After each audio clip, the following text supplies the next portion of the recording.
دانیہ قرآن academy. یہ قرآن وہ رستہ دکھاتا ہے جو سب سے سیدھا ہے، اور مومنوں کو جو نیک عمل کرتے ہیں بشارت دیتا ہے کہ ان کے لیے اجر عظیم ہے۔ نحمده ونصلي على رسوله الكريم اما بعد فاعوذ بالله من الشیطان الرجیم بسم اللہ الرحمن الرحیم۔ السلام علیکم ورحمۃ اللہ وبرکاتہ۔ امید ہے آپ سب خیریت سے ہوں گے، انشاءاللہ جہاں ہوں گے ایمان اور صحت کی نعمت سے مالا مال ہوں گے۔ ہاں جی، تو آغاز کرتے ہیں ہم اپنے آج کے سبق کا دعاؤں کے ساتھ۔ تو چلیے شروع کرتے ہیں۔ اللہم صلی علی سیدنا و مولانا محمد وعلی آل سیدنا وعلی آل سیدنا و مولانا محمد وبارک وسلم۔ رب اشرح لی صدری ویسر لی امری واحلل عقدۃ من لسانی یفقہوا قولی۔ رب زدنا علما رب زدنا علما رب زدنا علما۔ اعوذ باللہ من الشیطان الرجیم بسم اللہ الرحمن الرحیم۔ وَلَقَدْ رَآهُ بِالْأُفُقِ الْمُبِينِ۔ جی، وَلَقَدْ، واو کے اوپر زبر لگی ہوئی ہے، تو کیسے پڑھیں گے؟ واو زبر وا، لام کے اوپر زبر لگی ہوئی ہے، لام زبر لا، والا، قوف کے اوپر زبر، آگے دال کے اوپر جزم آنے کی وجہ سے دال ساکن ہو گیا۔ جو بھی حرف ساکن ہوتا ہے پچھلے والے حرف کو اس حرف کے ساتھ ملا دیتے ہیں۔ اب ہم نے کیا کرنا ہے؟ قوف کو دال ساکن کے ساتھ ملاتے ہوئے یہ بھی غور کرنا ہے کہ دال حروف قلقلہ میں سے ہے۔ حروف قلقلہ کے اوپر جب اس طرح کی جزم آ جائے یا حروف قلقلہ وقف کی صورت میں ساکن ہو جائے تو حروف قلقلہ کو ہلا کے پڑھتے ہیں۔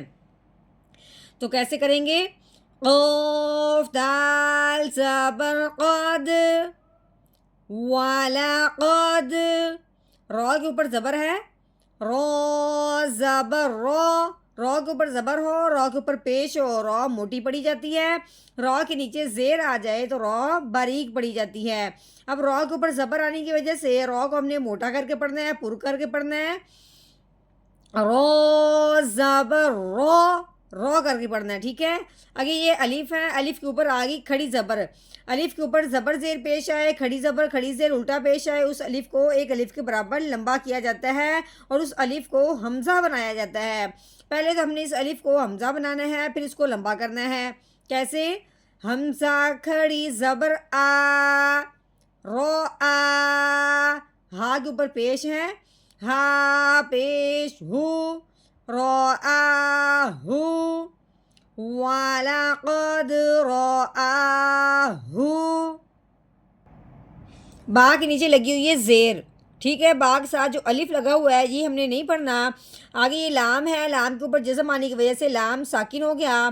اب ہم نے با کو لام ساکن کے ساتھ ملا کے پڑھنا ہے۔ کیسے؟ با لام زیر بل۔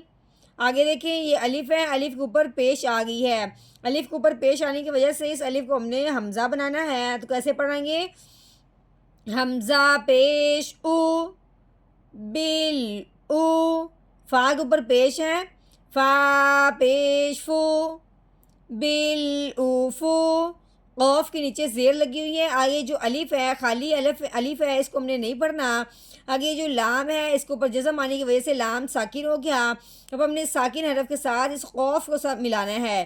قوف کو لام ساکن کے ساتھ کس طریقے سے ملائیں گے؟